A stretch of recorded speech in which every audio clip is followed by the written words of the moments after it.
Is today the day we get canceled? So here is Sound of Freedom, fact versus fiction. We're digging in. I watched the movie. Unbelievable. Welcome to Freedom to Think broadcast. I'm your host, Jeff. This is another for our Freethinker React series. We are rapidly ascending to 100,000 subscribers, so smash that subscribe button, hit the like, comment what you want to see next, and let's get into the video. Look, I don't know, guys, but I saw The Sound of Freedom last night, 10:40 showing p.m. So it started after 11, finished after 1. I cried probably like 10 times during the movie. I couldn't even tell you. Lost count. I went and saw it by myself, and it was a lot. It was a lot, but I will tell you this. As somebody who's a conspiracy theorist, as in conspiracy researcher, who has seen the outskirts of a lot of what's going on in that realm, it was very tame. Like, massively tame. Like, I think they did a really good job of skirting around the area and bringing you right to the edge of the really ugly, but not showing you directly the really ugly. Just explaining that it's there. And you know that that's what's about to happen. And then they kind of move on. No matter what happens, I'm not spoiling anything, because unlike the fake news and their portrayal of the movie is based on a true story. And the true story is as bad, if not way, way, way worse than it is portrayed in the movie. So all these news outlets coming out in force saying that it's like some kind of a QAnon conspiracy fantasy movie is horseshit. We filmed that operation. Yeah. Also, there's going to be a documentary called Triple Take coming out in the wake of Sound of Freedom that tells the story. So it's all real. Now, yes, liberties are taken. There's certain action scenes that are like, yeah, that went above what's real. I don't want to spoiler alert, but I just want to say that. But I also want to say that the majority of it is absolutely true. It's a true story. I mean, this happened. And it's important to know that, because I'm tired of people saying that human trafficking must be false. It can't be real. Tim Ballard, with his Operation Underground Railroad, is doing a lot more than what is even in the movie. And he's explaining that even his level of activity is just a drop in the bucket compared to what's actually going on here. You know, we can do operations all day long, and we always will. And if all we ever did was rescue one kid in 10 years, it will have been worth it, guaranteed. Luckily, we've been able to rescue over 7,000 and 5,000 arrests that we've assisted on. But that's only a drop statistically. Right. It's a drop in the bucket. And so we need people in media. We need people doing interviews like you're doing here with us. We need Sound of Freedom. We need Jim Caviezel. We need Eduardo Verastegui, Mira Sorvino. They're the ones in the end, and the people who attend these media functions, events, screenings, movies, whatever it is, that's what's going to end this. Yeah. We won't end it. We will just continue rescuing the one. Who's going to end it are the storytellers. So, like, for example, we got Slate, who I've never heard of, but Slate comes out with an article. I saw the grim child trafficking movie that's filling theaters. People acted like they were at Top Gun. And then scrolling through it, it's tough to read it because it's so aggravating. It makes me so angry just to read these articles about this movie. It says, Ballard himself has circulated wild and unsupported figures about the extent of the sex trafficking industry, including the claim that 10,000 children are smuggled into the U.S. for sex every year, which was picked up and used as a campaign talking point by Donald Trump. And then in brackets, Trump also made Ballard the co-chair of the State Department Advisory Council on Human Trafficking. As if that's a bad thing. Do you understand that the movie is based on the truth? That the figures are bigger than they estimate? And all of these rag articles are coming against the movie? You went full retard, man. Never go full retard. You don't buy that? Ask Sean Penn. Like, I can't even tell you how boiled my blood is over this. So yeah, Trump is on Team Ballard and made him the co-chair of a State Department Advisory Council on Human Trafficking. It's probably the best suited guy for that job. Trump appointed him. So it's kind of interesting how on one hand you have Trump who's getting ahead of that, knowing that the border is the problem. And here's Tim explaining how the border is the problem. Go. Obviously, I have a lot to say about border politics and the trafficking of children and what's happening to the children that are being smuggled and or trafficked into the United States. The United States is generally acknowledged as the #1 consumer of child rape material, child exploitation material.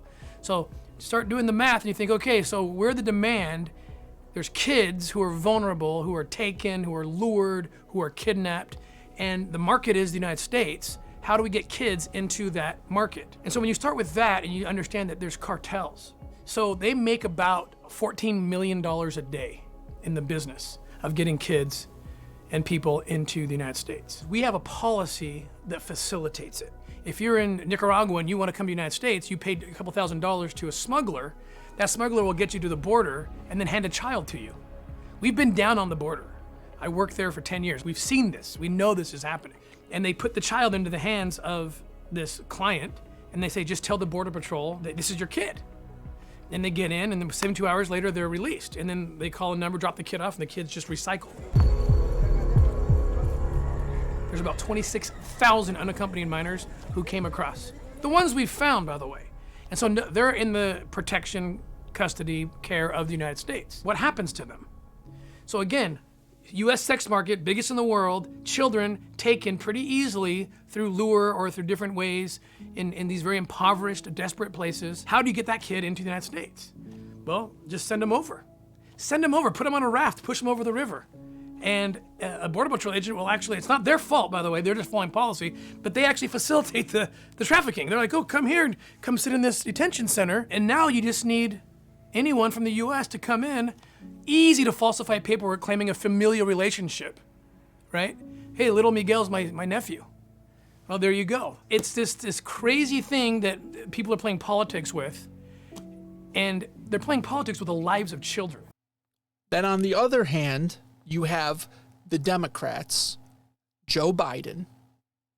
Every part of their policy on the left wing incentivizes, benefits, orchestrates, accommodates this industry. Once again, here's Tim's point on that. I call the pedophile network doctrines. Okay, it's what, like they include things like separate children from parents because parents are a bad influence. The state knows best. Sexualize kids. Let them see pornography. 2. Karl Marx. 3. Take God out of education because that just gets in the way. And kids consent. Children can consent to anything. At 12 years old, they should be able to vote. They should be able to do anything. Now, what am I saying here? My stomach is getting sick as I'm reading this. I read this every day. It's the woke left agenda. I'm not saying that they're colluding or talking. It doesn't matter. It's the same dark source. But they are pedophiles are sitting back right now going, we've been pushing this agenda for decades. And now we don't have to push anymore because the left is taking care of it for us in America. In America. And this whole trans voice on children. You know, again, I'm libertarian. Adults, do what you want. I'll fight for your right to do whatever you want. Okay? In terms of adult. I'm talking about children. Yeah. And what they're saying is children can consent to having their bodies filled with a chemical that will destroy the reproductive system. Yeah. They can consent to ripping apart their genitalia. Like, this is insanity. Why? In and of itself, it's horrible. But what it's going to lead to is what the pedophiles have been asking for. If you can consent to that, guess what? What's more fluid than gender? Age. So people try to make this a left versus right thing. It's a good versus evil thing. And guess what? Right now, it's pretty much divided down party lines. I'm sorry. There's a massive group in the middle that is correct. And you're like, one extreme is bad, the other extreme is bad. I'm from Rochester, New York, massive liberal area. My grandparents were migrant workers from Mexico. Trump saying that the MS-13 child trafficking rapists are bad is not racist, even to the brownies like myself. This whole thing is insane. And right now, there's one set that's actively against this and the other that's trying to bury it. This is a litmus test on if you are a bad person or a good person. Easy. Do you support the children and the stopping of this scourge on humanity?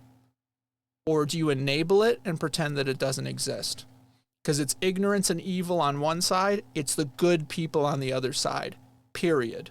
That's the whole thing. And I'll tell you whose side I'm not on. So a lot of people online are wondering why, according to Hunter Biden's electronic devices, Joe Biden's family refers to him as Pedo Peter. It's kind of weird. Why would they call a guy who showers with his own daughter Pedo Peter? We have no idea. But granddaughters not only love their dads, their grandpops, they always like them, and that's the great thing. Thank you, baby. Thanks. Yeah, so it's totally normal. Showering with your daughter is totally normal. But there is a reason the FBI wants to get its hands on Joe Biden's daughter's diary very badly and is willing to arrest people in order to keep that from becoming public.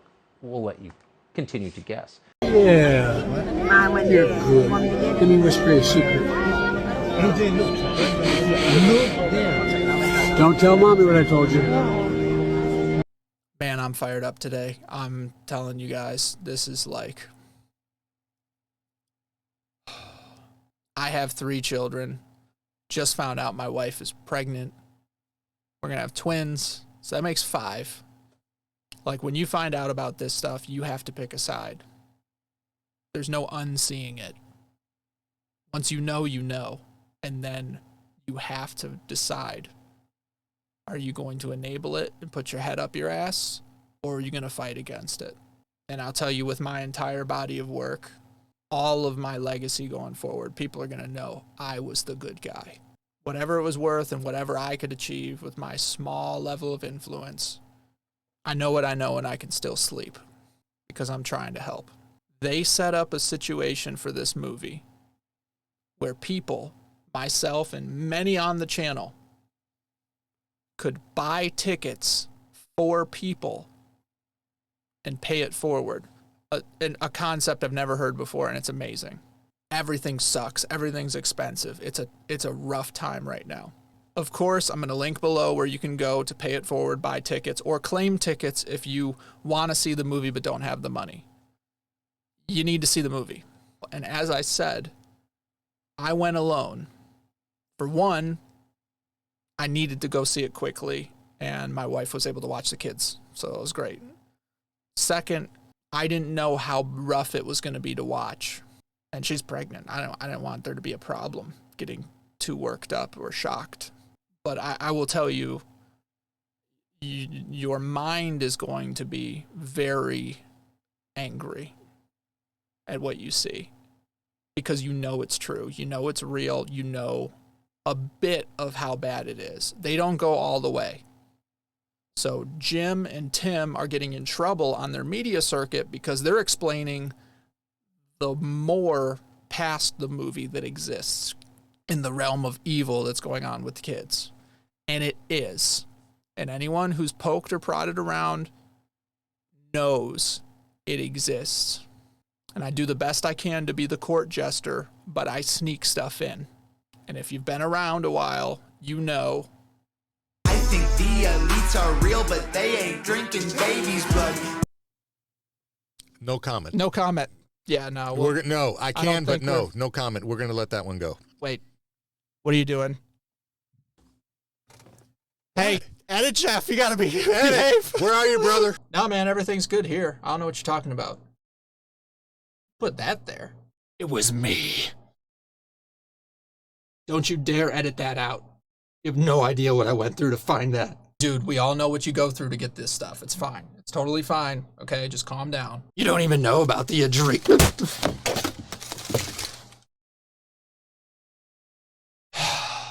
Dude, you just clapped our best researcher.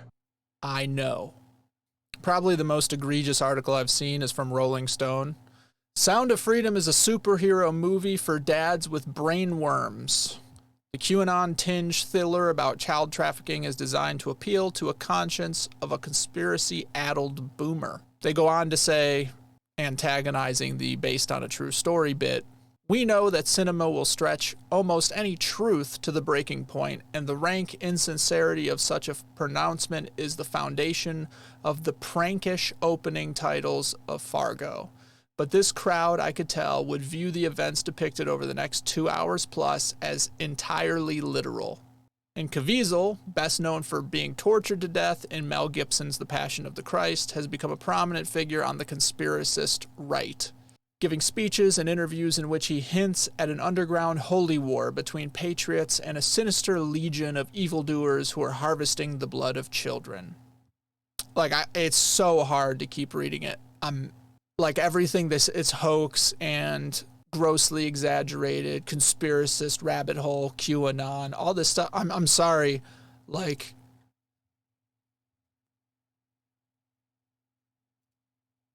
how many of their people keep getting pulled out and thrown in jail for possession of this child abuse material? Like, how many? And they're like, this is exaggerated and fake. Oh, really? Okay, Tim. Super dark. I say, it burns holes in your brain. Like, I've probably had to watch thousands of hours, and this is when I was an agent. I don't do that anymore because I don't have a badge. It's one of the benefits. But thousands of hours of watching children being raped, and then rewinding and watching again to describe it for the court or for the, for the prosecutors. It's, and then seeing the kid, and now you're with the kid, and you're like, oh my gosh. And I had an experience once with a child. It's actually depicted in The Sound of Freedom. So it's a real scene where I was seeing this child who I had already seen the videos of him being raped by the pedophile who's driving the van. And he gets stopped at the border and they get him out. And I'm one of the first on the scenes. And at one point, he's 5 years old and he's being kidnapped from Mexico. And the guy who's kidnapping him has a basically child porn studio in San Bernardino, California. Yeah. And anyway, so I get this, he jumps into my arms. In fact, that's the scene you see here at NRB.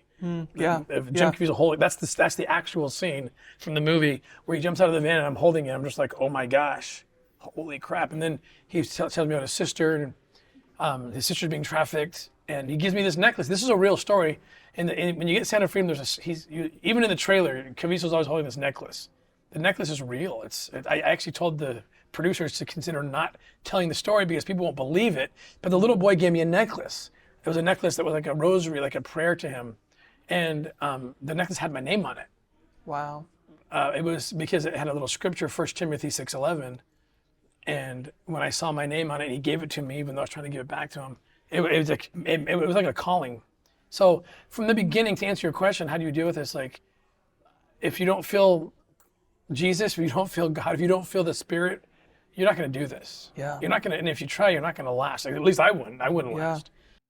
Say adherents celebrated the movie's box office success. It quickly made back its modest budget of around $14 million and out-earned the latest Indiana Jones sequel on July 4th, its premiere date after the franchise blockbuster had been out for several days, while crowing that demons, including movie theater employees, annoyed by the demographic it pulled in, were miserable at their victory. It's funny, he's miserable writing the article about the positive success of the movie.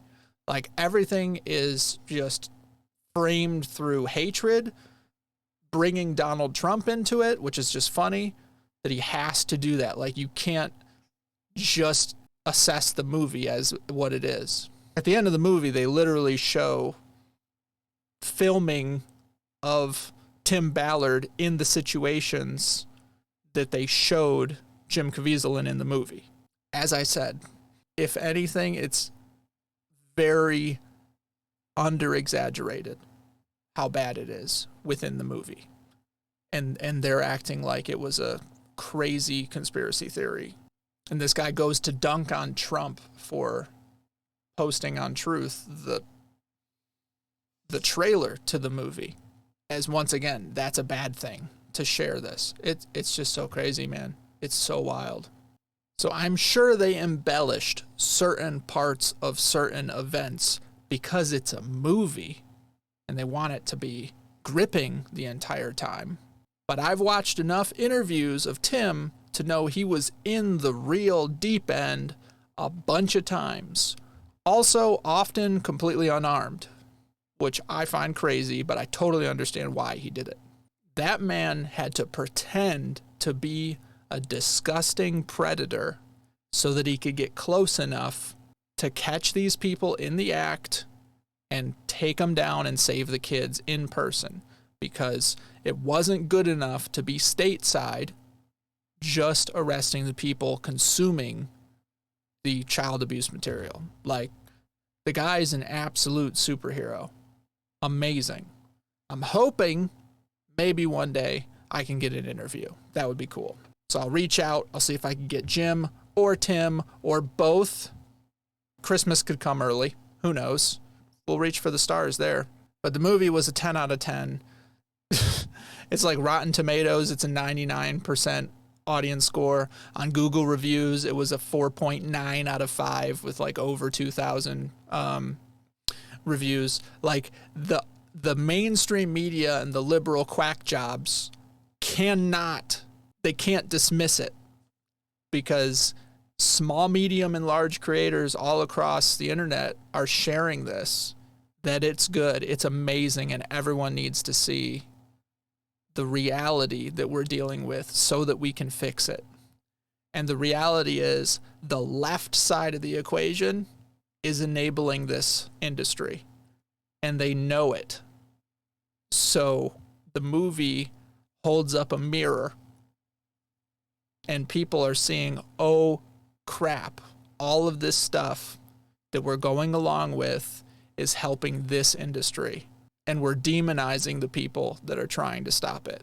So it's got to be shared, it's got to be spread, and I'm not gonna lie, people with lame reaction gaming social media presences are getting more views per video than primetime CNN. The mainstream media has lost. They're done. Over. You got Elon tweeting something. You got Bongino podcasting something. You got Crowder, Timcast, Russell Brand.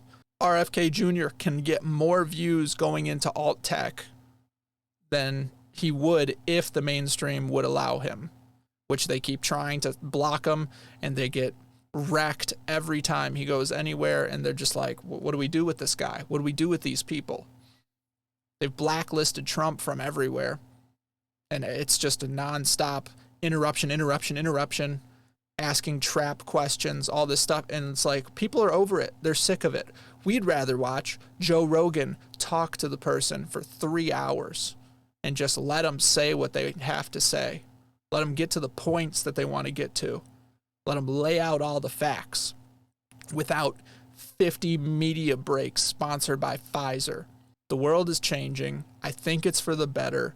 And this movie is a catalyst to unfuck the world. I believe it. But we got to push it out. So if you like the video, please like, please comment something. Comment if you saw it, if you're going to see it, if you bought extra tickets, whatever you want. Subscribe for more, because I'm not done. See if I can get one of these interviews, you know? That'd be something else.